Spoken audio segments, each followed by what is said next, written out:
technology to people like me who aren't very technically literate. Thanks for breaking that down. I learned something every night, and tonight it was how to make a QR code work. You're really doing the Lord's work out here.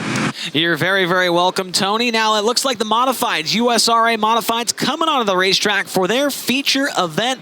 Let's go back over to Shane Freeby and Trenton Berry. Thanks, Shane? Chase. And Tony, don't feel bad. My dad actually takes a picture of the screen and then brings me the picture on his phone and says, hey, what do I do with this? So, Tony, you're in good shape. At least you can figure it out. My dad still has a tough time with it. 26 entries made their way in for the Heartland Modified Tour. 25-lap feature, the main event. The redraw has occurred. And honestly, Trenton, I think it turned out about perfect and how it should, at least for the front two rows, as the heat race winners in Dakota Dale, Tad Davis, and Chad Wheeler all end up starting in the top four. That worked out about as perfect as it could get. Yeah, you know what? Sometimes the redraw kind of goes how you think it should based on the heats, and sometimes it's kind of a free-for-all in it. So, yeah, let's go ahead and get that running order down.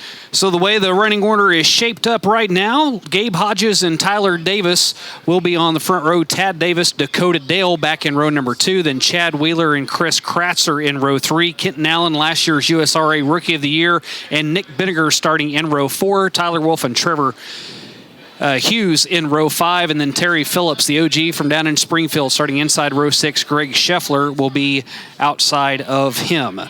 In row 7, Henry Chambers, the third-generation driver in the number 17, starts inside row 7. Rick Beebe, the legend, outside of him in the 22B. Starting in 14th, row 8 has Jason Persley and Chase Sigg. Row 9 is Jared Dodson and Tanner Mullins. Gunner Martin will start inside row number 10 with Wee Dean Willie on his right-hand side. Chad Lyle and Joe Duvall starting in row 11. Then Chevy Coleman, Ryan Middaugh, who had a flat tire. Chevy Coleman unable to answer the bell, so Ryan Middaugh will now move to the inside of row 12. Dayton Persley and Brandon Givens round out the field, and Brandon Givens is able to get out on the track in the 10B after a motor swap to start the evening. So Brandon Givens and Tanner Mullins were the last two out to staging, which is totally fine, but they were the last two out of their pit stalls, as Tanner had a little bit of contact there in his heat race as well. So we're going to get set to roll here with the 4 wide as they break them out into formation. A beautiful sight. 4 wide for the Heartland Modified Tour. It has become a staple whenever they go to any event, as well as the USMTS, which is also has an affiliation with the United States Racing Association. They hold their nationals here late in the year with all of their classes that come in, the modifieds, the B-mods, the stock cars, hobby stocks, tuners. They all come in, and we'll have well over, whenever they came in for the first year, there were close to around 200 cars in the pit area, and this was the ideal venue for that because all of that pit area is concreted in. Doesn't get any better than this. We've talked about the Diamond and Dirt tracks. We saw where Riku Abreu had a post on Facebook. Really appreciate him doing that, just talking about how special this place is and how it is a must-see venue across all of racing across the entire nation. And race fans there on the front straightaway. I know it's the support class here this weekend, but let's give a round of applause here for the Heartland Modified Tour presented by Real Racing Wheels. Their 4 wide parade lap. So the middle rows will go back up and take formation, and they have now re-jockeyed around the front row starting spots where Dakota Dale and Tad Davis will start side by side. They won their heats. Dakota Dale, his best finish so far in the Heartland Modified Tour has been 10th. Tad Davis, a 2-time champ at Humboldt, starting outside of him in the 75. Tyler Davis was a winner back here at Lucas Oil Speedway in 2021.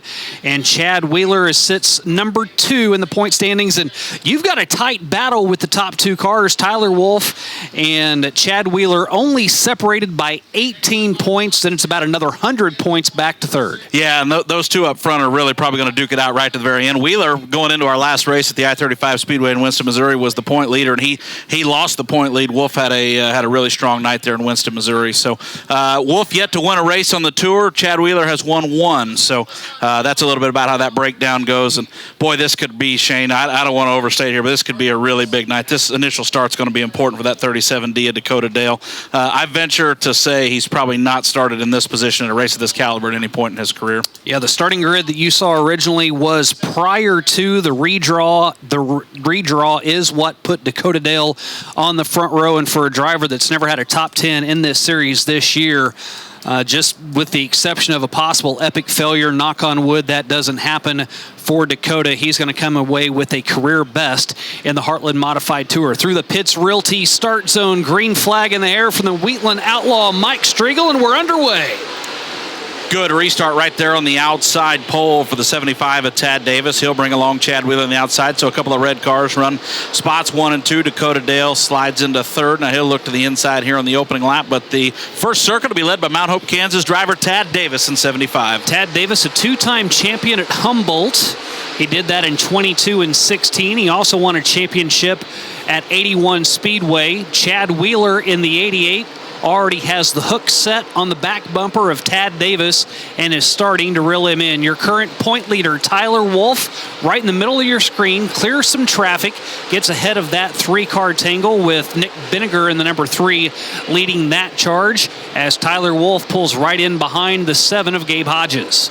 This freshly tilled racetrack, the first group out here, the USRA Heartland Modified Tour presented by Rio Wheels there, and we'll see, looks like the 10P of Dayton Pursley is off the racetrack, so he will be the first driver out of commission here tonight. Davis continuing to show the way. That battle on your screen right there for second and third. The 88 and the 37D. Wheeler on the top side. Dale right behind him there as they fly down Main Street into 1. So Cade Dillard's starting to put together these modifieds, and Chad Wheeler has been kind of his flagship driver, if you will. Chad's already picked up a handful of wins for Cade. Of course, he's running in the World of Outlaw late models. Saw a special that was on flow with Cade Dillard Racing and what he's been able to accomplish with his program putting together, and we start to see more CDR race cars coming out to the track. Sure. Seems like every week there's a brand new one. Boy, it is, and he builds a really good car, really competitive in this rule package specifically, where he's thrived, and he thrived as a modified racer before he went late model racing. Tad Davis, more than a second advantage over Chad Wheeler. You see the gap. It equates into about 8, 9, 10 car lengths as Tad Davis is able to pull Chad Wheeler down the backstretch, running on the high side, and heavy damage on Nick Binniger's car as he's gotten some contact. The sheet metal all flared out on the left side. Kenton Allen is to the right side of the number 98. He's able to clear Nick Binniger, and a tough break for Nick as he's got some air flaps, and that can't be aerodynamically great. It's also causing a tire rub on the left rear.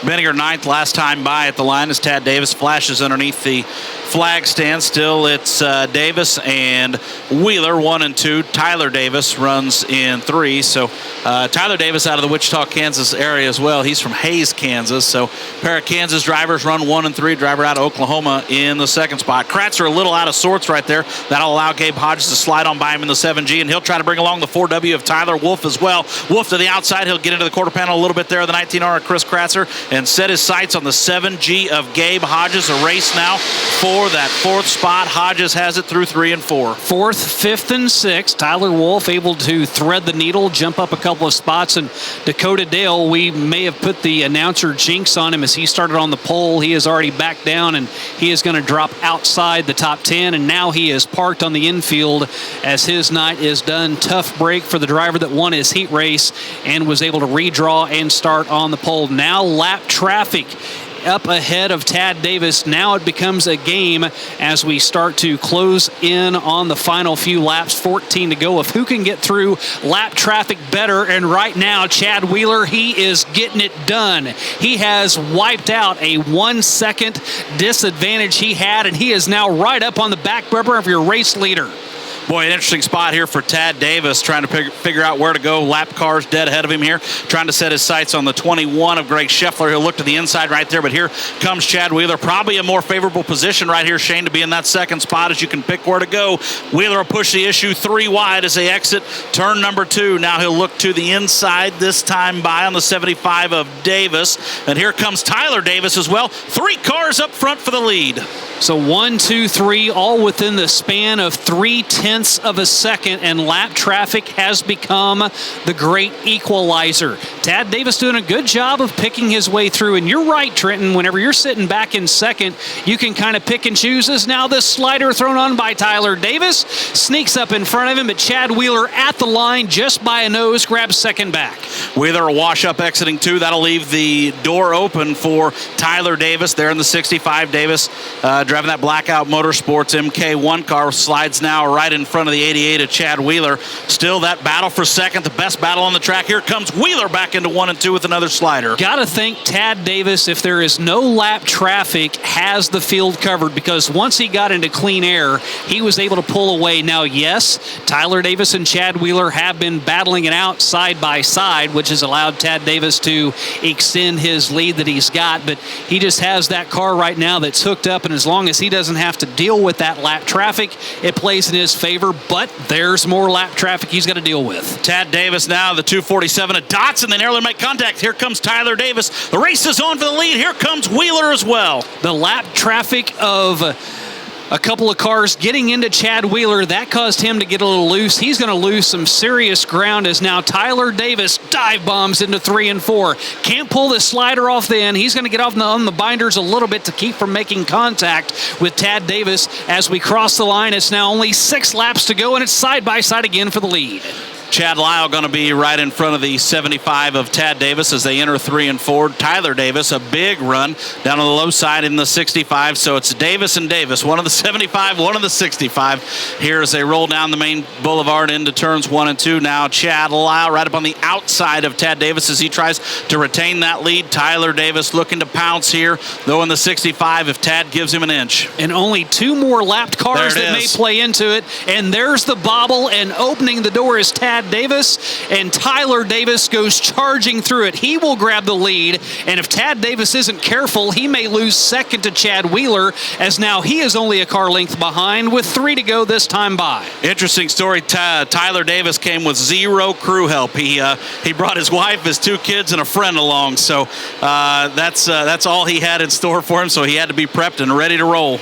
A wife, a friend, and a couple of kids may be all Hollywood Tyler Davis needs. The Hayesville, Kansas native finished 7th last time he was here, and more action up front as Gabe Hodges is able to get around Chad Wheeler, where Chad was battling for the lead 10 laps ago. He is now on the precipice of almost going outside the top 5. Tad Davis is going to have just 1 more lap to do anything with Tyler. The Hochatown Saloon last call. White flag flies. Tyler Davis with a 2-car length advantage over Tad Davis down the back chute. Only 2 more left-handers to go as Hollywood Tyler Davis, a winner at Humboldt to start the month of May. He will finish the month of June in Victory Lane at Lucas Oil Speedway. Tyler Davis will park it in Victory Lane.